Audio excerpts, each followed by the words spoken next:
Our last section in chapter 2 is going to discuss inequalities.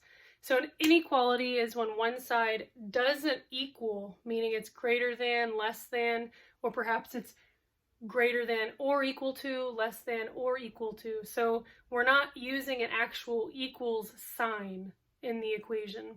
So those are called inequalities. And we're also going to learn a little bit about interval notation.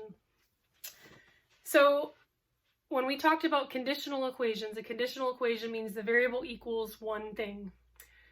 But we also talked about identity equations where a variable could equal anything.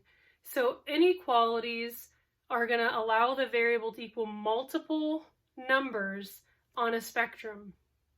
So on this one, when we read this, we have x is less than or equal to 2. So the reference number is 2. This is our reference number. Okay? Now, because x is less than that, we are going to move to the left on the number line. So anything to the left of 2 is what x can equal. Anything to the right is not part of it because x is less than 2. But it says here that x can also be equal to 2. So this is a less than or equal. Okay? So that means it can also equal 2.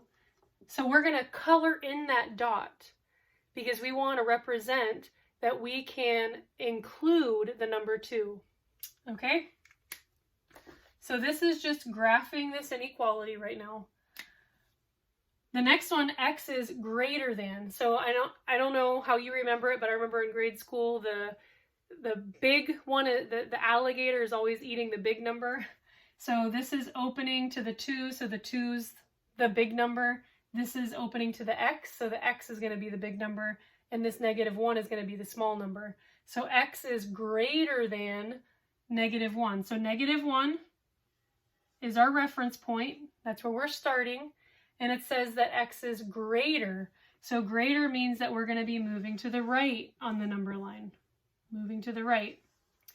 Now, does x equal -1? So up here, x could be equal to 2, but in this case, we don't have that nice little line underneath of it. So we're going to leave this open, meaning that we will include every number above and then all the way down to -1, but we're not including -1, but every number up until it. So this is our lower limit. And then our last example, we have x is less than 0. So 0 is our reference point, and it says that x is less than. So again, less than means we're going to be moving to the left on the number line, and any number below or to the left of our reference number. Because x is also not equal to 0, we're not going to color it in. We'll leave that as an open dot. So anytime we have a greater than or equal to or a less than or equal to sign, we color in that dot because our reference number is included. If that is just a greater than or less than sign and it doesn't have the little line underneath, then we just leave it as an open dot because we realize it's a limit. That's a reference number, but we're not actually including it. X can't equal that number, so we leave it as an open dot. Now, what about this interval notation? So let's go back up to our first one. And what we're going to do is in interval notation, we're going to show all the values of x, or the domain, every number that x can equal. So we're not going to write it out, obviously, but that's why we have a notation, an interval notation that we follow that will help us display or note all the values of x. So in this case, the lowest number, the lower limit that x could be would be -infinity. Okay, so we're going to have a parentheses, and then we're going to have -infinity, and the infinity symbol is like a sideways 8. So our lower limit is -infinity, meaning it's going to go forever in the negative direction. It can equal any of those numbers until -infinity. Since -infinity is not a number, it's a concept, we close it off with a parenthesis because it's not an actual number and it can never really be included. Only actual numbers can be included. So just hold that thought for a second and I'll develop that in just a minute. So that's our lower limit. We put a comma, and then we're going to put our upper limit. Our upper limit is 2. The highest number that x can equal is 2. So we put our 2, and because 2 is a number, it can be included. And in this case, because this is a closed dot, the number 2 is included, so we close it off with a bracket. Okay? So a parenthesis means the number is not included, and the bracket means the number is included. All right, so let's look at our next one. So x is greater than -1. So our lower limit, if we look at this graph, our lower limit is going to be our -1. So we know -1 is going to be our lower limit. And because this is an open dot, it's not closed, we're not including that -1. It's not included. So we close it with a parenthesis. We have a comma, so this is our lower limit. We always put our lower limit first and then our upper limit second.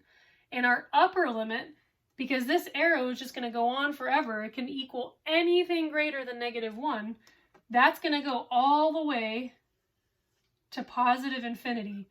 And infinities, negative or positive, always get closed off with a parenthesis because you can't include a concept. So again, infinity is not a real number, it's just a concept reminding us that numbers keep going forever.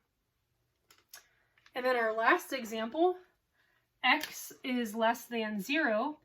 Again, our lower limit, because this is going all the way down to negative infinity, our lower limit is going to be negative infinity. And then we put a comma so we can differentiate between lower limit and upper limit. And our upper limit is going to be 0. Is 0 included? Is this a closed dot? No. So anytime we have a closed dot, we will have a bracket. Anytime we have an open dot, that means that we're going to have a parenthesis. So remember, the closed dot means that the reference number or the limit number is included, that the variable can equal that number.